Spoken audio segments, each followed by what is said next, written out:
কৃষিপ্রেমী ভাই ও বোনেরা, মান কচু কিন্তু এক বছরে 6 থেকে 7 কেজি পর্যন্ত ওজন হয়। তো কোন প্রসেসে বা কোন সার ব্যবস্থাপনায় বা কোন পরিচর্যায় আপনি এক বছরে একটা কচু 6 থেকে 7 কেজি ওজন করতে পারবেন, ফলন ফলাতে পারবেন, আজ কিন্তু আমি সেই পদ্ধতিটা দেখানোর চেষ্টা করব।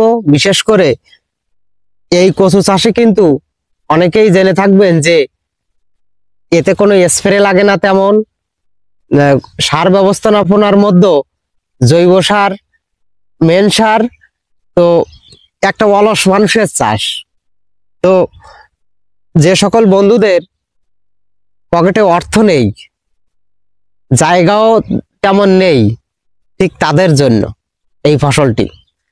তো আজ আপনাদের দেখানোর চেষ্টা করব যে একটা মান কচু কোন পদ্ধতিতে আপনারা রোপণ করলে 6 থেকে 7 কেজি ওজনের কচু পেতে পারেন।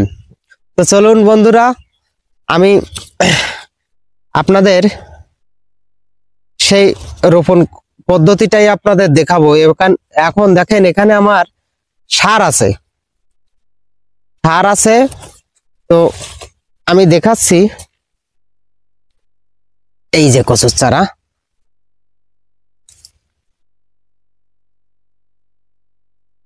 এখন আমি দেখেন এখানে সার দিয়ে রাখিছি, এটা হচ্ছে আমার তৈরিকৃত জৈব সার। আপনারা জেনে থাকবেন যে আমি জৈব সার নিজেই তৈরি করি। তো এই হচ্ছে আমার জৈব সার।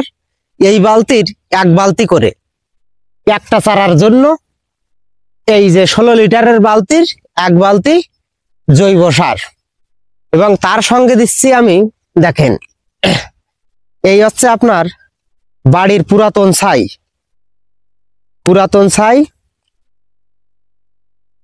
এই দেখেন যে জায়গাটায় রোপণ করব,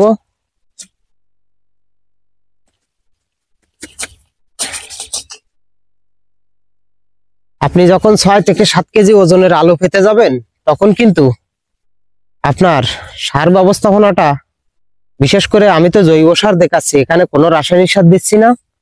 তো দেখেন, শুধু একটু এই ফসলটা চাষ করতে গেলে একটু ইচ্ছা থাকা লাগবে, জাস্ট চাই ছাড়া আর কিছুই না। আর এই যে দেখতে পাচ্ছেন মাটি, এটা বেলে দোআঁশ মাটি। 1 বালতি পরিমাণ মাটি আমি 2টো মাদায় এই দিয়ে দিলাম। এখন এর সঙ্গে দেবো আমি দানাদার জাতীয় কীটনাশক ফুরাডান। এটা মাটির পোকা দমনের জন্য বিশেষ ভূমিকা পালন করে। এখানে আমি পরিমাণ মতো প্রায় 50 গ্রামের মতো দিলাম। এই যে উক্ত মিশ্রণে আমি ছড়িয়ে দিলাম।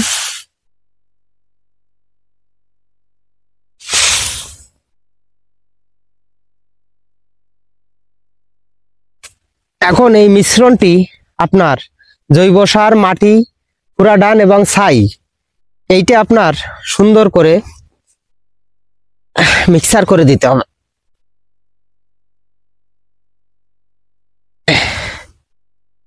বিদেশি মাটির মতন হয়ে গেছে, যা বুঝতে পারছেন আপনারা। ভালো কচু পেতে গেলে কিন্তু জায়গা তৈরির উপর খুবই গুরুত্ব দিতে হবে, আর জৈব সার।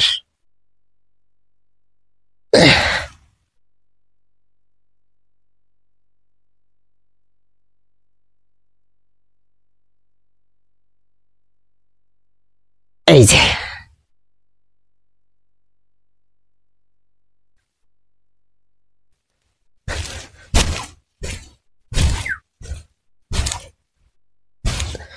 যে জায়গাটায় আপনার মিডিল বরাবর কচুটা রোপণ করবেন, একটু নিচু করে লাগিয়ে আসবেন। দেখেন, একটু যত্ন সহকারে জায়গাটা তৈরি করলে এক বছরে আপনি কচু পাবেন। দেখেন,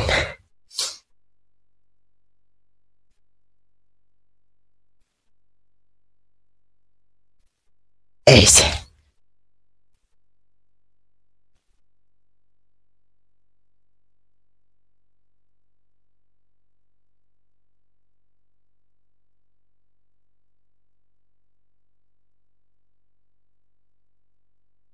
এবার বন্ধুরা আপনারা পানি দিলেই কিন্তু আপনার এই মান কচু রোপণ শেষ।